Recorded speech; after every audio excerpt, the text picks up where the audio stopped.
The street. तो आज हम हमारे Q3 एनालिसिस में बात करने वाले एशियन पेंट्स के बारे में। इस वीडियो में हम आपको एशियन पेंट्स के Q3 रिजल्ट के बारे में बताएंगे, उसका पूरा एनालिसिस करेंगे और उसी के साथ मैनेजमेंट के comments, segment revenue, segment wise result और उसी के साथ हमारा जो ओपिनियन है और आउटलुक है इस इंडस्ट्री पे और इस स्टॉक पे, ये भी बताएंगे। अगर आप हमारे चैनल पे पहली बार आ रहे तो हमारे चैनल को ज़रूर सब्सक्राइब कर लीजिए और बेल आइकन को दबा लीजिए। चलिए हम बात करते हैं एशियन पेंट्स की। देखिए, एशियन पेंट्स एक इंडस्ट्री लीडर है, ठीक है। तो ये पेंट इंडस्ट्री का इंडस्ट्री लीडर है, इसको बीट करना इतना मुश्किल है कि मैं क्या बताऊं। अगर आप देखेंगे तो इसका जो प्रॉफिट है वो इस क्वार्टर में 62% बढ़ा है, ठीक है। और जो इंडस्ट्री और एनालिस्ट का एस्टिमेट था वो करीबन 950 करोड़ रुपए का था और अभी जो प्रॉफिट आए हैं वो 1238 करोड़ रुपए आए। चलिए अब हम पहले हाईलाइट्स की ओर चलते हैं और जानते हैं क्या क्या हुआ है। देखिए, जैसा कि आप देख सकते हैं, कंसोलिडेटेड रेवेन्यू यहाँ पे 25% से बढ़ा है और प्रॉफिट आफ्टर टैक्स 62% से बढ़ा है। अगर आप स्टैंड अलोन रेवेन्यू की बात करते हैं तो 26% से बढ़ा है और स्टैंड अलोन प्रॉफिट की बात करते हैं तो 56% से बढ़ा है। मतलब आप कोई भी देख लीजिए, स्टैंड अलोन या फिर कंसोलिडेटेड रेवेन्यू और पैट के बेसिस पे कंपनी ने एक शानदार परफॉर्मेंस दी है। उसी के बाद अब हम बात करते हैं मैनेजमेंट के कमेंट की। मैनेजमेंट ने बोला है कि demand conditions continue to exhibit a strong recovery. समझिए, वहाँ पे क्या बोल रहे हैं कि स्ट्रॉन्ग रिकवरी देखने को मिल रही है उन्हें डिमांड की बिजनेस सेगमेंट्स में, spread over most regions in third quarter for this financial year. The domestic decorative industry delivered a powerful performance with more than 30% volume growth led by strong performance in premium and luxury portfolio. The home decor foray of Asian Paints got a big fillip from the strong performance of home improvement business. The industrial coatings business delivered a robust performance, particularly in protective coatings and auto ancillary businesses. While benefited by the resurgence in industrial activity, the international business recorded a double-digit volume growth, strongly led by good growth in Asian and Middle East market.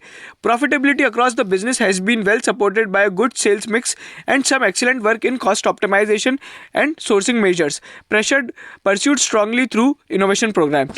अब देखिए, जो इतनी भारी भरकम English लिखी है, मैं इसको अगर आपको समझाऊं तो देखिए, profitability, volume, sales, domestic business, international business और बाकी सारे दूसरे सेगमेंट की अगर बात करें, decorative segment, home decor segment या फिर ऑटो सेगमेंट और या फिर इंडस्ट्रियल होम इम्प्रूवमेंट बिजनेसेस, ये सभी में एक शानदार ग्रोथ देखने को मिली है। और जो ये ग्रोथ है ये कोई रीजनल ग्रोथ नहीं है, मोस्ट रीजन्स में इसे ग्रोथ देखने को मिली, मतलब पूरे इंडिया में ग्रोथ देखने को मिली है। और जो इंडस्ट्रियल एक्टिविटी जैसे जैसे रिवाइव हो रही है उसके कारण शानदार तेज़ी है। और यहाँ पे प्रॉफिटेबिलिटी, अच्छे सेल्स मिक्स मतलब क्या होता है, मतलब अगर ऐसा प्रोडक्ट ज़्यादा बिके जिससे ज़्यादा प्रॉफिट अर्न हो तो वो गुड सेल्स मिक्स माना जाता है। तो मतलब कंपनी के कुछ ऐसे प्रोडक्ट ज़्यादा बिके जिससे प्रॉफिट ज़्यादा कमाया जाता है। जैसा कि मैनेजमेंट ने ऊपर बोला है कि प्रीमियम और लग्जरी पोर्टफोलियो में काफ़ी अच्छा देखा गया है और जो प्रीमियम और लग्जरी पोर्टफोलियो होते हैं उसमें मार्जिन ज़्यादा होता है। ये सारे कमेंट्स थे हमारे अमित जी के, जो कि मैनेजिंग डायरेक्टर और CEO हैं एशियन पेंट्स के। अगर हम अब बात करते हैं एक एक चीज़ की, अगर आप बात करें तो कंसोलिडेशन में यहाँ पे अगर हम देखें तो रेवेन्यू जो है 25% से बढ़ के 6,700 करोड़ रुपए रहा है और पहले जो इसका प्रॉफिट था अगर आप बात करते हैं फ्रॉम 5,420 करोड़, ठीक है। अगर आप प्रॉफिट बिफोर डेप्रिसिएशन और वो सब चीज़ें हैं, अगर हम बात करते हैं ऑपरेशन नेट प्रॉफिट की, तो नेट प्रॉफिट यहाँ पे 62% से बढ़ा है और ये जो चीज़ है 1238 करोड़ है और ऐसे as compared to 764 crore in the previous corresponding period, मतलब पिछले क्वार्टर में। तो ये Q-on-Q बेसिस पे यहाँ पे मैनेजमेंट ने कमेंट करके दिया है।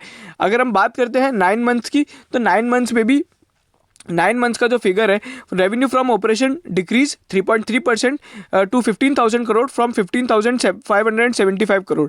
और उसी के अलावा अगर हम बात करते हैं नेट प्रॉफिट की, तो नेट प्रॉफिट यहाँ पे 2% से इंक्रीज हुआ है इस 9 मंथ्स में। अब देखिए, यहाँ पे जो डिक्रीज होने का रीज़न है 9 मंथ्स टू 9 मंथ्स अगर Y-on-Y बेसिस पे कंपेयर किया गया है, तो यहाँ पे आप मानिए कि जो शुरू के 2 महीने थे यानी अप्रैल और मई, उसमें तो लॉकडाउन था, तो लॉकडाउन के कारण यहाँ पे कोई बिजनेस नहीं हुआ और जून और जुलाई में भी इकोनॉमी में इतना रिवाइवल देखने को नहीं मिला था। तो ये सारी चीज़ों के कारण उनका जो रेवेन्यू है वो काफ़ी 9 मंथ्स के लिए घट के रहा। लेकिन आप अभी जो फोकस करें वो क्वार्टरली रिजल्ट्स पे करें। क्वार्टरली रिजल्ट्स कैसे रहे, वो बहुत ही शानदार रहे। अब हम एक और बात कर लेते हैं। अभी अगर हम बात करते हैं, यहाँ पे स्टैंड अलोन फिगर्स भी दे रखे, लेकिन उसके बाद हम लोग उसके बारे में बात नहीं करेंगे, क्योंकि कंपनी का stand alone business as such कुछ अलग नहीं है। उनका जो मेन बिजनेस वो कंसोलिडेशन में सब कुछ बराबर ही है। ऐसा तो कुछ है नहीं कि भैया एशियन पेंट्स की कोई बहुत बड़ी सब्सिडरी जिसका बिजनेस हमें अलग से देखना चाहिए। तो ये सब चीज़ें हैं। अभी हम एक बार डिटेल्ड रिव्यू देख लेते हैं। उससे पहले हम सेगमेंट परफॉर्मेंस देखते हैं। देखिए, जो सेगमेंट मैनेजमेंट ने बताया, पेंट्स में अगर हम बात करें तो यहाँ पे आप देखेंगे क्यू ऑन क्यू बेसिस पे जो रेवेन्यू ग्रोथ देखने को मिली है वो करीबन 5,200 करोड़ से लेके 6,600 करोड़ की मिली है। वहीं पे होम इंप्रूवमेंट बिजनेस जो कंपनी ने अभी अभी चालू किया है, 117 करोड़ से 153 करोड़ की यहाँ पे ग्रोथ देखने को मिली है। अगर हम प्रॉफिट की बात करें तो पेंट्स का जो प्रॉफिट रहा है वो 1700 करोड़ रुपये का रहा है, जो कि पिछले क्वार्टर में 1100 करोड़ रुपये था। वहीं पर अगर हम बात करते हैं होम इंप्रूवमेंट, तो होम इंप्रूवमेंट का लॉस कम हुआ है, 4 करोड़ के करीबन कुछ लॉस था, जो अब घट के केवल 78 लाख रह गया है। उसी के बाद अगर हम बात करते हैं, इसे वाई ऑन वाई बेसिस पे कंपेयर करना चाहते हैं तो भी आप देख सकते हैं यहाँ पे जो फिगर्स है रेवेन्यू के 5,200 करोड़ से बढ़ के 6,600 करोड़ हुआ है और प्रॉफिट भी बढ़ा है। तो इस तरीके से ये परफॉर्मेंस रही है। सेगमेंट एसेट सेगमेंट लाइबिलिटीज़ हमारे लिए इतनी कोई खास मायने नहीं रखती है।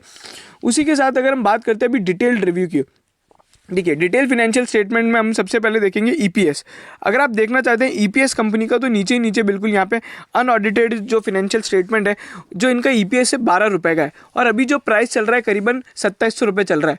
तो अगर आप चाहें तो मैं आपको कैलकुलेट करके बता सकता हूँ कि इसका पीई कितना है, जो कि हर बार मुझझसे लोग बाग पूछते हैं कि भैया पीई कितना है। तो अगर यहाँ पे पीई अभी ये 12 महीने एक क्वार्टर में इन लोग ने 12 रुपये कमाए, तो यहाँ पे हम मानते हैं कि 48 रुपीज़ अगर कमाते हैं तो 56 रुपये का इनका पीई है। तो ये काफ़ी एक डिसेंट वो हो गया है। मतलब अगर आप देखेंगे तो इसमें री रेटिंग देखने को मिलेगी। अभी री रेटिंग कैसे, क्योंकि अगर आपको पता हो तो इंडिगो पेंट्स का जो पी है, जिसका अभी आईपीओ आ रहा है, उसका करीबन लास्ट क्वार्टर रिजल्ट के हिसाब से जो पी बैठता है वो 124 रुपये बैठता है, और इसका जो पी है वो करीबन 56 रुपये बैठ रहा है। मैं कुछ गलत नहीं बता रहा हूँ, आपके सामने हम लोग ने अभी कैलकुलेट किया है। जो ईपीएस है 31 दिसंबर 2012 का 12 × 4 किया, 48 रुपये आया, और जो 2700 रुपये करीबन जो भाव चल रहा है, तो करीबन 56 रुपये यहाँ पे इसका पी है। और उसी के साथ अगर हम बात करते हैं तो यहाँ पे अगर आप देखेंगे एक और चीज़ के बारे में बात कर लें, तो जैसा कि हम लोग यहाँ पे एक और चीज़ कंपेयर करेंगे। यहाँ पे क्यू ऑन क्यू बेसिस जो हमारा और वाई ऑन वाई बेसिस का कंपैरिजन अगर आप देखेंगे तो वाई ऑन वाई बेसिस पे 31 दिसंबर पहले 5,420 करोड़ का प्रॉफिट था, जो अभी यहाँ पे बढ़ के 6,788 करोड़ रुपए हुआ है। वहीं अगर हम नेट प्रॉफिट की बात करते हैं तो प्रॉफिट फॉर द पीरियड, जो कि यहाँ पे आप देख सकते हैं, जो पहले 779 करोड़ प्रॉफिट था वो 1265 हुआ है। पिछले क्वार्टर में 850 करोड़ था और वो बढ़ा है 1265 करोड़। तो आप समझ सकते हैं यहाँ पे री रेटिंग कितनी शानदार देखने को मिल रही है। अभी आप लोग सोचेंगे कि री रेटिंग कैसे हो रही है भैया। देखिए पहले अगर आप देखेंगे तो उसका ईपीएस 8 रुपये था और अभी है करीबन 13 रुपये। ठीक है, तो अगर आप पहले के ईपीएस से कैलकुलेट करेंगे तो उसका पीई यहाँ पे ज़्यादा आएगा। ठीक है, मैं आपको एग्जांपल के तौर पे वापस बताता हूँ। देखिए यहाँ पे हम सबसे पहले चलते हैं हमारे, हम लोग अगर 2800 का भी भाव पकड़ते हैं तो यहाँ पे अगर हम उसको 8 का अगर पी था पहले, तो 32 से डिवाइड करेंगे तो 87 का पी बैठता है। ठीक है, लेकिन अगर आज अपन इसे 2800 को 48 से डिवाइड करते हैं, ये मान के चलते कि अगले 12 महीने में हमें 12 रुपये ईपीएस मिलेगा, तो करीबन 58 रुपये का ईपीएस बैठता है। तो मतलब यहाँ पे जो इतनी शानदार परफॉर्मेंस है, और उसी के साथ इंडिगो पेंट्स का जो आईपीओ इतना शानदार उसे मिल रहा है, तो यहाँ पे ये हो गया है कि भैया पेंट इंडस्ट्री का जो वैल्यूएशन है पी का करीबन 100 तो होना ही चाहिए। ठीक है, 100 तो होना ही चाहिए, ये मान लिया अपन ने, क्योंकि अगर आप ओवरऑल देखेंगे बर्जर पेंट्स का भी करीबन 140 का पी है, तो यहाँ पे 100 तो पी होना ही चाहिए। बट अभी जो यहाँ पे अगर अपने को पी दिखने को मिल रहा है वो है 2800 डिवाइड बाई 48, तो करीबन 58 रुपये का पी है। तो ये एक बहुत ही शानदार और डिसेंट आपको उस पर मिल रहा है। तो आपको यहाँ पे बने रहना चाहिए इस स्टॉक में। ये स्टॉक तो बेचने के लिए है ही नहीं। ये एक तरीके से आप पूछें तो मेरे से ये एचडीएफसी बैंक है पेंट इंडस्ट्री का। बहुत सारे इंडिगो पेंट्स आएंगे, बहुत सारे इंडिगो पेंट्स जाएंगे, लेकिन एशियन पेंट्स रहेगा। अगर आप हमारा इंडिगो पेंट्स का डिटेल्ड रिव्यू देखेंगे तो उसमें मैंने कम से कम 5 से 6 बार बोला है कि इंडिगो पेंट्स कभी नेक्स्ट एशियन पेंट नहीं हो सकता। ये इतना बड़ा है, इतना ह्यूज है, ये इतना बड़ा इंडस्ट्री लीडर है कि जिसके पास पहुंचना बहुत मुश्किल है। चलिए, last but not the least, हमारा ओपिनियन बहुत बहुत बुलिश है। इवन जो अभी पी देख के हमें तो अब लग रहा है कि इसकी काफ़ी ज़्यादा री रेटिंग हो सकती है। ब्रोकरेज टारगेट हम जैसे ही आएंगे, कल आ जाएंगे ब्रोकरेज टारगेट, तो उसके पे हम लोग एक सेपरेट वीडियो बनाएंगे। नहीं होगा तो हम लोग हमारे इंस्टाग्राम ट्विटर में, मोस्टली हम लोग ट्विटर पे ये सब चीज़ें अपडेट करते हैं। जैसा आप देख सकते हैं अभी ट्विटर पे हम लोग ये सब कर रहे हैं, तो ट्विटर पे हम सारे ब्रोकरेज टारगेट्स अपडेट कर देंगे। ट्विटर का लिंक हमारे डिस्क्रिप्शन में और हमारे टेलीग्राम चैनल का भी है, तो आप जाके उसे सब्सक्राइब कर ले ताकि कोई किसी तरह का इंपॉर्टेंट अपडेट ना छूटे। ओवरऑल यहाँ पे जो आउट परफॉर्म होने वाली है, ये आउट परफॉर्म करेगा शेयर इंडस्ट्री को भी और मार्केट एक्सपेक्टेशंस को भी।